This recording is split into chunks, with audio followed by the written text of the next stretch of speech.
नमस्कार साथियों, मैं प्रमोद उपाध्याय बाल विद्या मंदिर सीनियर सेकेंडरी स्कूल कथुरा राणापुर के ई लर्निंग पोर्टल पर आपका हार्दिक स्वागत करता हूं। आज के वीडियो में हम लेते हैं कक्षा 10 विषय हिंदी अध्याय 7 सूर्यकांत त्रिपाठी निराला। इनकी जो कविता है अभी ना होगा मेरा अंत, इसका पिछले वीडियो में मैंने पहला भाग पढ़ा दिया था। आज के वीडियो में हम इसका दूसरा भाग लेते हैं। तो इसमें कवि क्या कहना चाहते हैं? पुष्प पुष्प से तंद्रालस लालसा खींच लूँगा मैं, अपने नव जीवन का अमृत सहर्ष सींच दूँगा मैं, द्वार दिखा दूँगा फिर उनको, है मेरे वे जहाँ अनंत, अभी ना होगा मेरा अंत। तो इस कविता के अंश के माध्यम से कवि ये बताना चाह रहे हैं कि हर शीतलता और आलस्य में पड़े जीवन में वह अपनी कविताओं से, अपनी रचनाओं से सभी के अंदर उत्साह और उमंग बढ़ना चाहता है। उनमें, उनके जीवन में उत्साह और उल्लास बढ़ना चाहता है। तो इसमें कवि कह रहा है कि पुष्प पुष्प से तंद्रालस लालसा खींच लूँगा मैं, क्योंकि जिस प्रकार से बसंत ऋतु आने पर चारों तरफ फूल खिल जाते हैं और एक प्रगति में आनंदमय वातावरण बन जाता है, मनमोहक वातावरण बन जाता है, तो उसी प्रकार शीतलता और आलस में पड़े जीवन की प्रसन्नता को प्रसन्नता और जागरूकता प्रदान करेगा। यानी कवि अपनी रचनाओं के माध्यम से कह रहा है कि पुष्प पुष्प से तंद्रालस लालसा खींच लूँगा मैं, यानी मैं अपनी जो प्रत्येक जीवों के अंदर जो शीतलता और आलस्य पड़ा है उसमें मैं अपनी रचनाओं के माध्यम से उनके अंदर एक प्रसन्नता और जागरूकता प्रदान कर दूंगा और अपने उत्साह भरे नव यौवन से, यानी अपने नव जीवन का अमृत सहर्ष सींच दूंगा मैं, यानी अपने उत्साह भरे नव यौवन का आनंद उनके हृदय में भरकर और उन सभी को निराशा से मुक्त कर देगा। यानी अपने नव जीवन का अमृत सहर्ष सींच दूंगा मैं, यानी अपने उत्साह भरे हुए नव यौवन का आनंद उनके हृदय में भरकर उनके अंदर जो निराशा है उसको मैं दूर कर दूंगा। द्वार दिखा दूंगा फिर उनको, है मेरे वे जहाँ अनंत, और उनको मैं अपनी रचनाओं के माध्यम से और उनका मार्गदर्शन करते हुए अनंत परमात्मा तक पहुंचने में उनकी सहायता करूंगा। इस लाइन से यही है कि द्वार दिखा दूंगा मैं फिर उनको, है मेरे वे जहाँ अनंत, यानी जो अनंत परमात्मा हैं उन तक पहुंचने के लिए उन सभी के अंदर मैं अपनी रचनाओं के माध्यम से उनका मार्गदर्शन करते हुए और उनके सहायता करूंगा, उनको अनंत परमात्मा तक पहुंचाने के लिए। अभी ना होगा मेरा अंत, इसलिए मेरा जीवन है वो अभी लंबा है और मेरा अंत अभी नहीं होगा। तो इस प्रकार से कवि जो है इस कविता के माध्यम से ही बताना चाहते हैं कि अभी तो मेरा जीवन है, जो जीवन का जो प्रथम चरण है अभी अभी प्रारंभ हुआ है और मैं सभी प्रत्येक प्राणी के अंदर जो शीतलता और आलस्य में पड़े हुआ जो जीवन है उसमें मैं अपने रचनाओं के माध्यम से उनके अंदर उत्साह और जागरूकता लाऊंगा और उनकी निराशाओं को दूर करूंगा। तो इस प्रकार से कवि अपने कविता के माध्यम से सभी के अंदर उत्साह बढ़ना चाहते हैं, उनमें जागरूकता लाना चाहते हैं। तो इस कविता के अंश को आप नोटबुक में नोट कर लेंगे। इसमें थोड़े कठिन शब्द हैं वो मैं बता देता हूँ। तंद्रालस यानी शीतलता और आलस्य में पड़ा हुआ जीवन, तंद्रालस आलस्य। लालसा यानी इच्छा, लालसा खींच लूँगा मैं, ठीक है ना, यानी उनके अंदर जो आलस्य में पड़ा जो जीवन है, शीतलता से पड़ा हुआ जो जीवन है, उनमें से मैं उनको निकाल कर उनके अंदर उत्साह भर दूंगा। अपने नवजीवन का अमृत यानी अपने उत्साह से भरे हुए नव यौवन का जो अमृत है उसको मैं उनके जीवन में भर दूंगा और उनके अंदर जो निराशा है उसको मैं दूर कर दूंगा और द्वार दिखा दूंगा उनको। द्वार यानी परमात्मा का जो रास्ता है, परमात्मा का जो घर है, वहाँ तक पहुँचने के लिए अनंत यानी परमात्मा यानी अनंत परमात्मा तक पहुँचने के लिए उनके लिए मैं द्वार दिखा दूंगा यानी रास्ता। तो इस प्रकार से वह उनकी सहायता करेगा। जो आलस्य में पड़ा हुआ जीवन है, जिनके अंदर शीतलता आई हुई है, उनमें उत्साह भरकर वह अनंत परमात्मा तक पहुँचने में उनकी सहायता करेगा।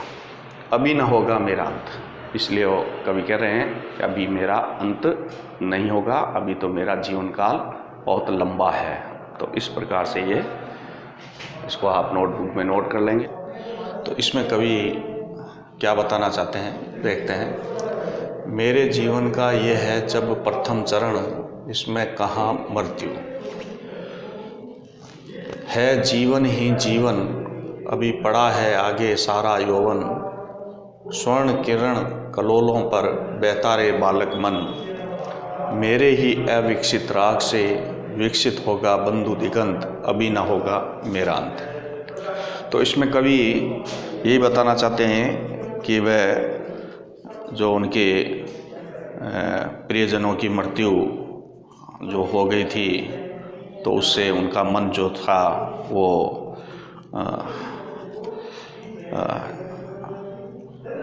बेचैन था, व्याकुल था, दुखी था। तो उसको वह आश्वासन देने के लिए, अपने मन को समझाने के लिए इस बात को कह रहे हैं कि अभी तो उनके जीवन में बहुत कुछ करना बाकी है, अभी उनका जीवन समाप्त नहीं होने वाला है। तो इसमें क्या कह रहे हैं कवि, मेरे जीवन का यह है जब प्रथम चरण, इसमें कहाँ मृत्यु। यानी कवि इसमें अपने मन को समझाते हुए कह रहे हैं कि अभी तो मेरे जीवन का ये प्रथम चरण है, अभी तो मेरे जीवन का ये प्रथम चरण है, इसमें अभी मृत्यु कहाँ से आएगी। है जीवन ही जीवन, यानी अभी तो दूर दूर तक उनके जीवन पड़ा है, यानी बहुत समय का जीवन है उनका, और अभी तो वह दूर दूर तक जीवन ही जीवन उनको दिखाई दे रहा है। अभी पड़ा है आगे सारा यौवन, कवि अपने मन को समझाते हुए कह रहे हैं कि अभी तो मेरे जीवन में सारी युवावस्था पड़ी है। सारा यौवन यानी सारी युवावस्था अभी मेरे जीवन में पड़ी है। स्वर्ण किरण कलोलों पर बहता रे बालक मन, इसमें कवि क्या कह रहे हैं कि जो मेरा बालक मन है वो बहुत ही भोला है और कल्पनाशील है। तो वह सुनहली किरणों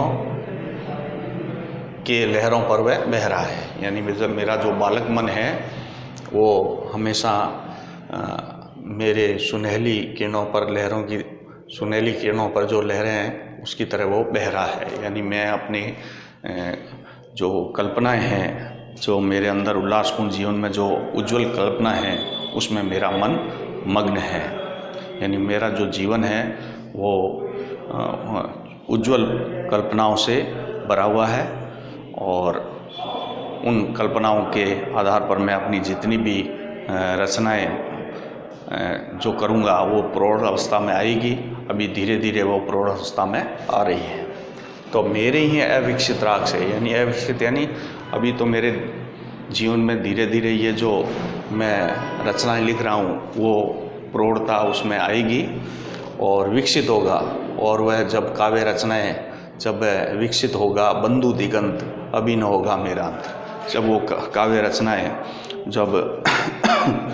रचनाएं दूर दूर तक लोगों को आत्मविश्वास और उत्साह में मेरी काव्य रचनाएं उनको भर देगी। तो इस प्रकार से कवि कह रहे हैं कि अभी तो मेरा जीवन समाप्त होने वाला नहीं है, अभी मेरे जीवन का अंत नहीं होने वाला है। तो यही बात कवि इसमें बताना चाहते हैं कि अभी तो मेरे जीवन का प्रथम चरण है और इसमें अभी मृत्यु कहाँ है। मेरे आगे तो अभी जीवन ही जीवन दिखाई दे रहा है। अभी पड़ा है आगे सारा यौवन, अभी तो मेरे जीवन का सारी युवावस्था पड़ी है, और उस युवावस्था में जो मेरा बालक मन है, बालक मन उसमें जो मेरा बालक मन है जो बहुत ही भोला और कल्पनाशील है, तो वह सुनहली किरणों के लहरों पर बह रहा है, सुनहली किरणों के लहरों पर बह रहा है। और मेरे जो रचनाएं हैं वो धीरे धीरे मेरे ही अविकसित राग से, यानी मेरी जो रचनाएं हैं वो धीरे धीरे प्रौढ़ावस्था में आएगी और उन्हीं काव्य रचनाओं से, यानी विकसित, जब वो रचनाएं विकसित हो जाएगी तो उन्हीं काव्य रचनाओं से लोगों के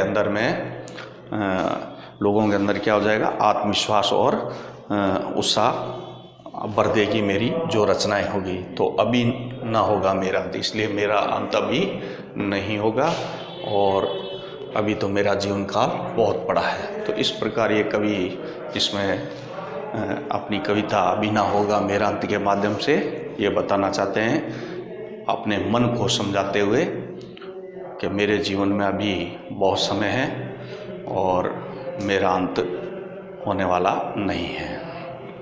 तो यानी अभी सब कुछ मेरे जीवन में करना बाकी है, क्योंकि वो जब उनके प्रियजनों की आकस्मिक यानी अकाल मृत्यु जो हो गई थी तो उससे उनका मन बहुत ही बेचैन हो गया था, मन आशंकित हो गया था। तो उसको आश्वासन देने के लिए इस बात को कह रहे हैं। तो इस प्रकार इसको कविता को आप नोटबुक में नोट कर लेंगे। तो यहाँ पर थोड़े कठिन शब्द हैं, जैसे कि स्वर्ण किरण यानी सुनहली किरणें कलोलों पर यानी लहरों पर, बालक बने यानी बालक का जो मन होता है जैसे भोला और कल्पनाशील, अविकसित राग यानी जो उनकी रोजा रचनाएं हैं वो धीरे धीरे प्रौढ़ अवस्था में आएगी। तो अविकसित राग यानी जो उनकी जो काव्य रचनाएं हैं फिर वो विकसित होगी, तो विकसित होगी रचनाएं जो, तो वह लोगों में उत्साह और आत्मविश्वास भर देगी, इसलिए मेरा अंत नहीं होगा। तो इसको आप नोटबुक में नोट कर लो। अगले वीडियो में मैं आपको इसकी दूसरी कविता है निराला जी की, तो है मातृवंदना, इसके बारे में बताएंगे। तो आज के लिए इतना ही, धन्यवाद।